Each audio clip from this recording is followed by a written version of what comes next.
Justice, Nike attaque New Balance pour violation de brevet. Nike accuse New Balance d'avoir volé, utilisé ses techniques de fabrication pour concevoir certaines de leurs chaussures. Oui, alors on l'a vu, hein, c'est la fabrication d'un tissu un peu... comme si c'est du knitting, hein, comme on dit en anglais, c'est tressé.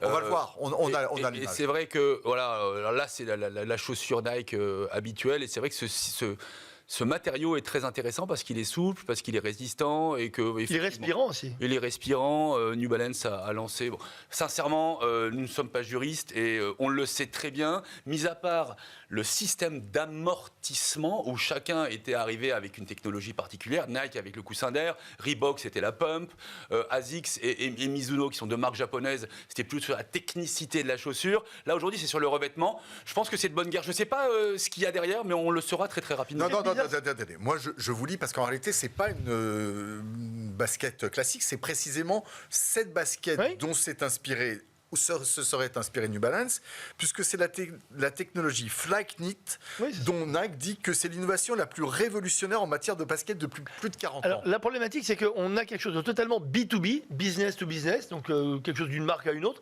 qui n'a rien à voir avec le grand public, mais il décide de communiquer amont là-dessus, pour dire en gros, ça veut dire quoi? Pour le grand public que nous sommes, Nike c'est l'inventeur, Nike c'est celui qui a tout inventé, Nike c'est celui qui a toujours un temps d'avance, et les autres ne sont que les suiveurs. Donc attention, derrière la démarche de bataille de brevets, de bataille juridique qui va coûter des centaines de millions de dollars. Donc c'est les avocats qui se tapent. C'est les avocats qui se tapent. Il y a une énorme guerre de communication, c'est de dire, finalement vous voyez bien, tout le monde copie Nike. Ça veut dire que Nike est le leader. Et c'est vrai que de très nombreuses reprises depuis plus de 40 ou 50 ans maintenant, c'est une vieille marque maintenant Nike, ils ont attaqué énormément de marques comme ça pour leur coussin d'air, sur des technologies précises. Et on s'est dit, mais attends, c'est un truc, le grand public est incapable même de faire la différence. Ils s'en foutent. Ça leur fait de la pub. Et maintenant, j'aimerais bien savoir comment les autres vont réagir. Alors, il y en a qui ont réagi, puisque préalablement à New Balance, Adidas et Puma se sont vus attaquer également par Nike. Bien sûr. Et qu'est-ce qui s'est passé ?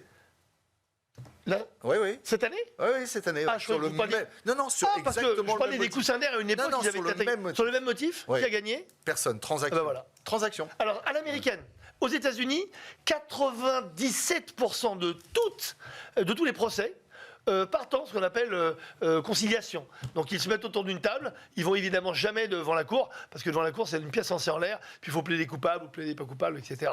Ils se mettent d'accord, et donc c'est que l'argent, c'est l'argent qui résout tout. Il y a des transactions, mais enfin, au final, sur le terrain, entre guillemets, c'est-à-dire dans les chaînes de distribution, le produit n'apparaît pas, et donc quelque part c'est un bon mouvement pour Nike.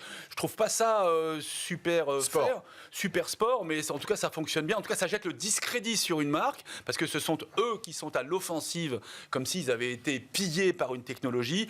Sincèrement, je pense que ça fait partie du mix marketing global de Nike. Ils le font régulièrement. Mais pendant ce temps-là, les produits dont ils parlent sont tous en vente.